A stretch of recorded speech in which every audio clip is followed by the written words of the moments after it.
Assalamu alaikum students. Today we will learn about hypertension. Hypertension. Dear students, hypertension is a medical condition in which the blood pressure remains persistently elevated. जिसमें blood pressure हमारे साथ a medical condition in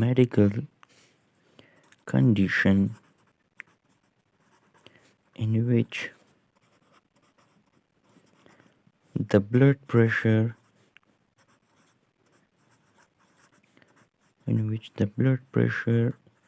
remains persistently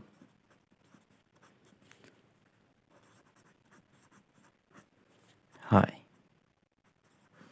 जिसमें blood pressure persistently high रहता है. So first we will learn about the blood pressure. Dear students, we know that whenever the blood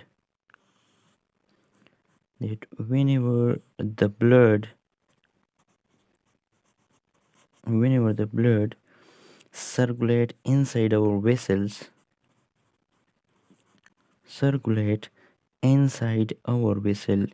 it exerts a pressure on its wall.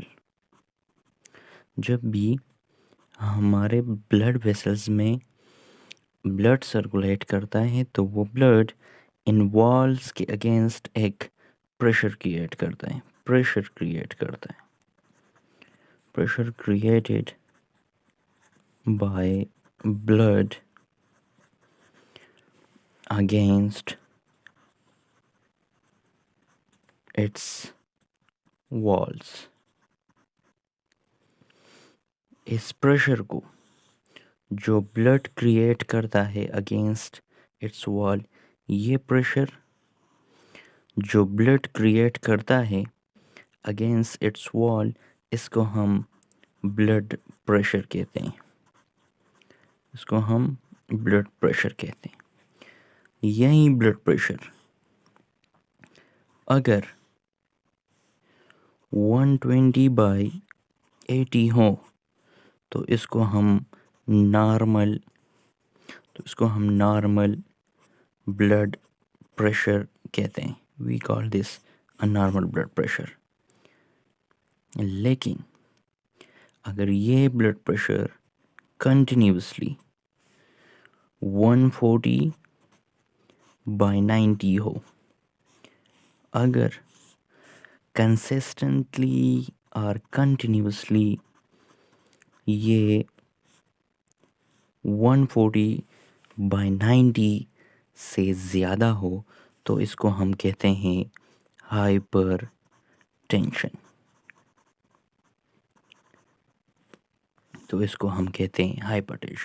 So hypertension क्या है? Hypertension एक ऐसी condition है, एक ऐसी medical condition है जिसमें हमारे पास ब्लड प्रेशर कंटिन्यूसली हाई रहता है 140/90 से. हाइपरटेंशन एक मेडिकल कंडीशन है जिसमें हमारे पास ब्लड प्रेशर कंटिन्यूसली 140/90 से हाई रहता है. So, hypertension is a medical condition in which the blood pressure remains persistently high, that is 140/90. So, we call this condition a hypertension condition or hypertensive condition. That's why इसलिए हम hypertension को कुछ types में divide करते हैं. Types में इसको हम डिवाइड करते हैं, हम इसकी डिवीजन करते हैं. अगर तो टाइप 1 में अगर तो ब्लड प्रेशर 120/80 है, this is systolic blood pressure and this is diastolic blood pressure. This systolic, this is diastolic blood pressure. अगर तो सिस्टोलिक ब्लड प्रेशर 120 है और डायस्टोलिक 80 है, तो इस कंडीशन को हम नॉर्मल ब्लड प्रेशर कहते हैं। This is type number 1। Type 2 में हमारे पास अगर ब्लड प्रेशर 120 हो सिस्टोलिक और 120 के बीच में हो, अगर सिस्टोलिक ब्लड प्रेशर 120 और 129 के बीच में हो और diastolic blood pressure greater then 80 हो, तो हम इसको एलिवेटेड ब्लड प्रेशर कहते हैं। एलिवेटेड ब्लड प्रेशर कहते हैं। This is type 2। टाइप 3 में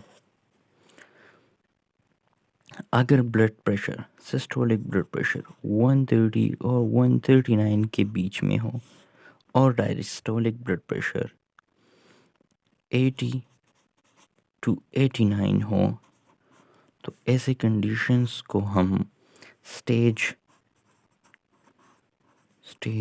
1 हाइपरटेंशन कहते हैं। इसको हम प्री हाइपरटेंशन भी कहते हैं।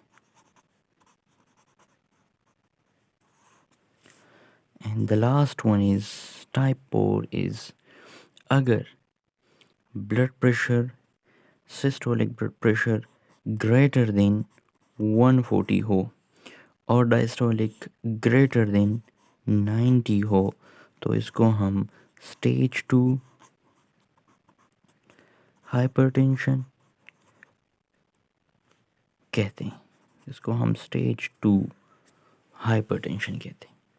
So type 1 is normal blood pressure, type 2 is elevated blood pressure, type 3 is stage 1 and type 4 is stage 2 hypertension। इसके साथ साथ हमारे पास एक और स्पेशल केस है,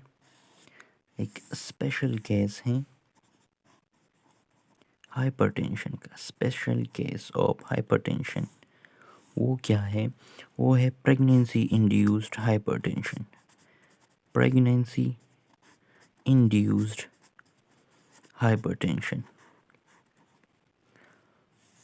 pregnancy induced hypertension. But after pregnancy चूँकि ये खुद ही ब्लड प्रेशर नॉर्मलाइज हो जाता है, तो इसलिए इसको डिस्कस करने की ज़रूरत नहीं है। ड्यूरिंग प्रेगनेंसी एंजाइम्स और हार्मोन्स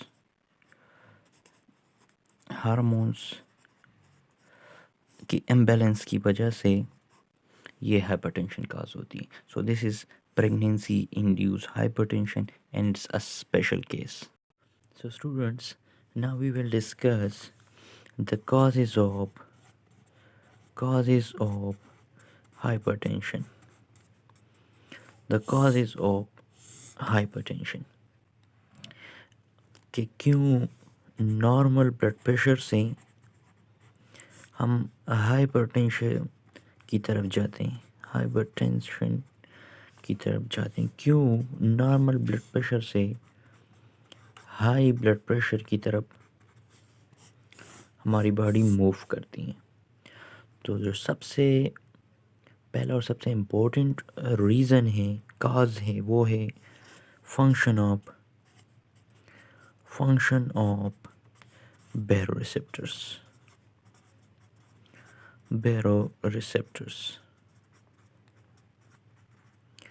बैरोरिसेप्टर की फंक्शन एक काज है हाइपरटेंशन के लिए। कैसे? बैरोरिसेप्टर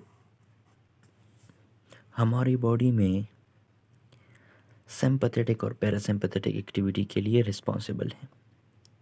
सिंपैथेटिक और पैरासिम्पैथेटिक एक्टिविटी के लिए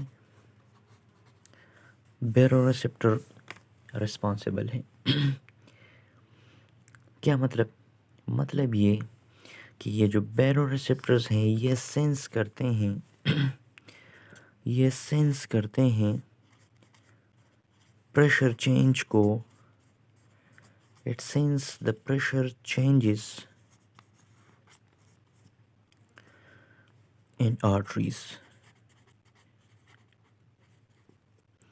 ये आर्टरीज में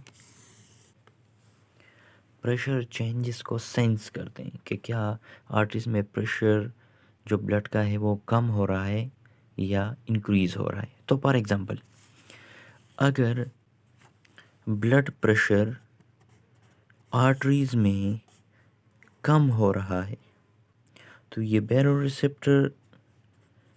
बैरोरिसेप्टर्स सिंपैथेटिक सिस्टम को एक्टिवेट करता है। सिंपैथेटिक सिस्टम को एक्टिवेट करता है और ये sympathetic system decrease in blood pressure को इंक्रीज इन ब्लड प्रेशर में कन्वर्ट करता है। ये baroreceptors decrease in blood pressure को इंक्रीज इन ब्लड प्रेशर में कन्वर्ट करता है। और रीज़न क्या है इसके? बिकॉज सिंपैथेटिक सिस्टम काज करता है वेजोकंस्ट्रक्शन को प्लस कार्डिक आउटपुट को इंक्रीज करता है। And these two things lead towards increase in blood pressure.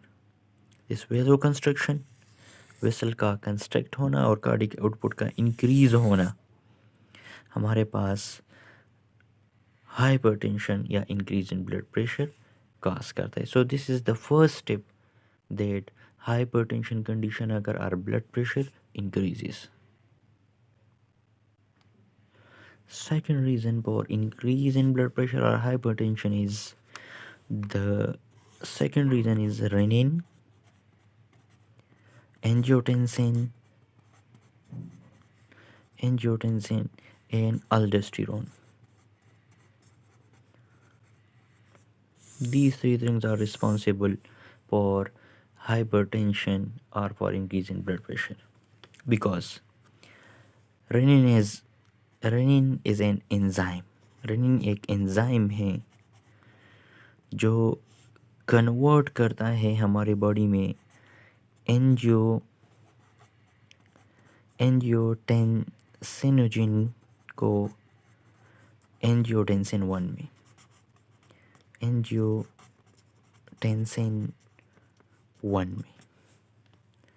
और फिर ये एंजियोटेंसिन 1 कन्वर्ट होता है एंजियोटेंसिन 2 में, एंजियोटेंसिन कन्वर्टिंग एंजाइम से। सबसे पहले रेनिन एंजाइम एंजियोटेंसिनोजिन को कन्वर्ट करता है एंजियोटेंसिन 1 में, और फिर एंजियोटेंसिन कन्वर्टिंग एंजाइम्स कन्वर्ट करते हैं एंजियोटेंसिन 1 को एंजियोटेंसिन 2 में। This angiotensin 2 is responsible for vasoconstriction, which leads towards increase in blood pressure or hypertension.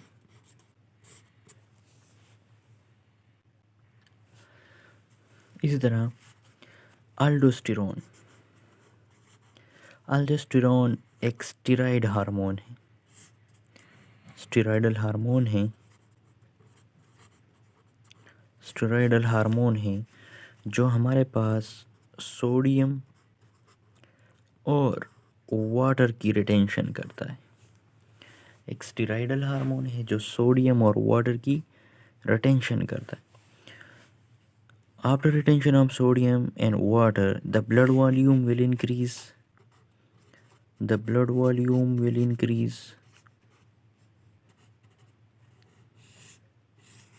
Which will lead towards increase in cardiac output and finally towards hypertension or increase blood pressure.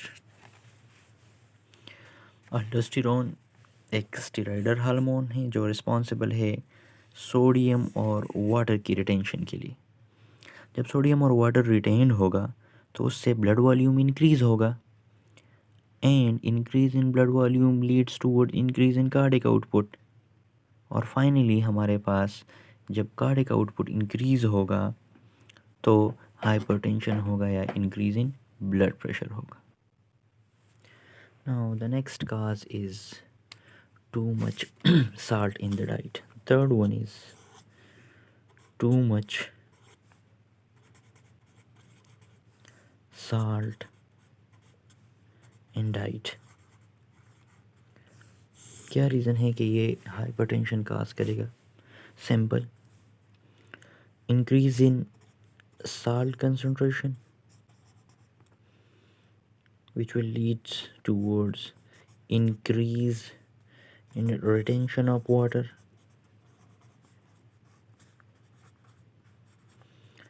increase in blood volume, increase in cardiac output, and increase in blood pressure, or other words the hypertension. Too much salt in diet, तो salt की concentration body में ज़्यादा होगी, salt ज़्यादा retain होगा, वो अपने साथ ज़्यादा पानी रिटेन करेगा, ब्लड वॉल्यूम उससे इंक्रीज़ होगा, cardiac output as a result of blood volume increase होगा, ब्लड प्रेशर इंक्रीज़ होगा और हाइपरटेंशन होगा. The next cause is for hypertension is lack of physical activity. Lack of physical activity. Physical activity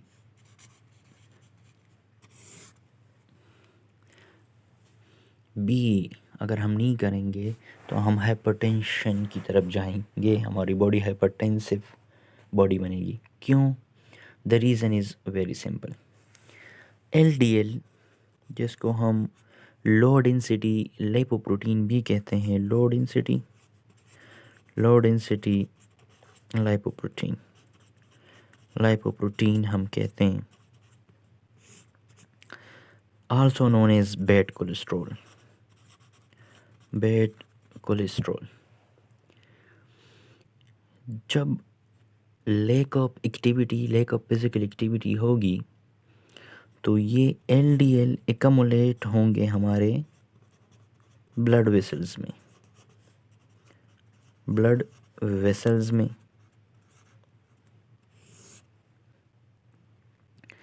जिसकी वजह से blood pressure increase होगा.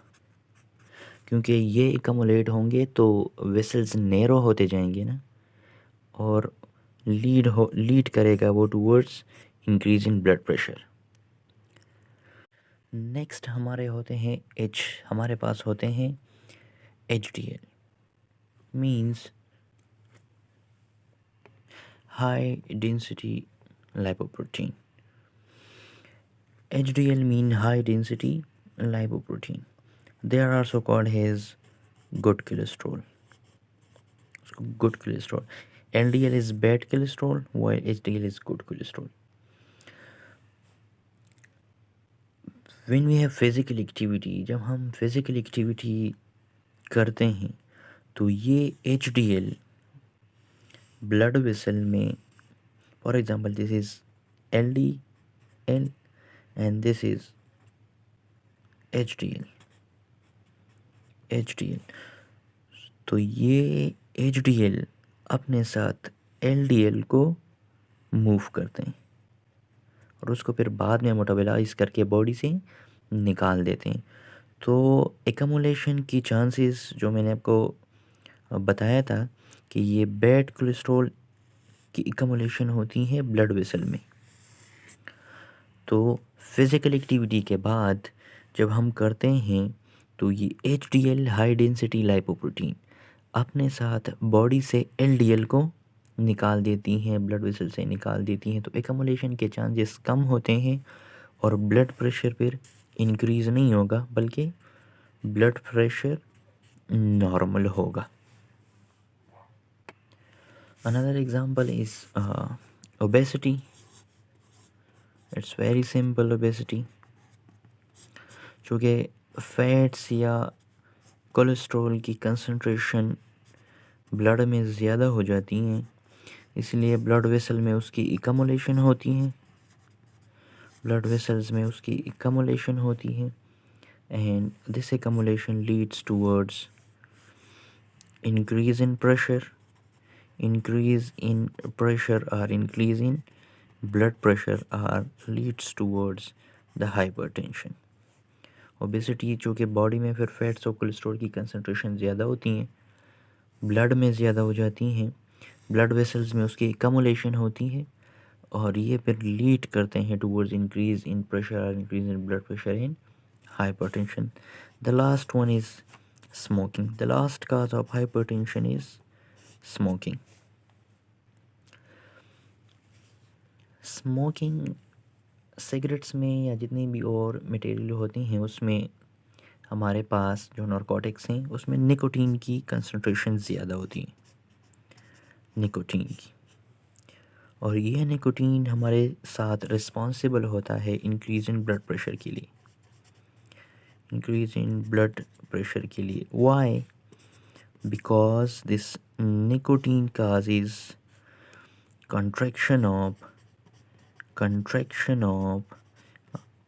contraction of blood vessels.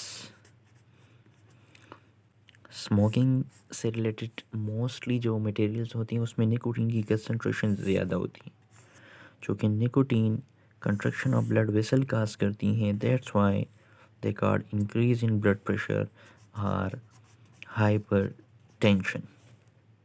एक research के मुताबिक, अब इसको सेपरेट होके लेके, एक रिसर्च के मुताबिक स्मोकिंग रिस्पॉन्सिबल है चेंज इन पीएच के लिए, चेंज इन पीएच के लिए. और ये जब पीएच चेंज होगा, change in pH of blood, और जब ब्लड की पीएच चेंज होगी, और जब ब्लड की पीएच चेंज होगी तो वो डिसरप्शन ऑफ वेसल्स काज करेगा, डिस्ट्रप्शन ऑफ वेसल काज करेगा, which will end or which will lead towards increase in blood pressure. So these six are the major causes of hypertension. In next class we will study inshallah the drugs for controlling hypertension, that how we can control this hypertension. In next class we will study this inshallah.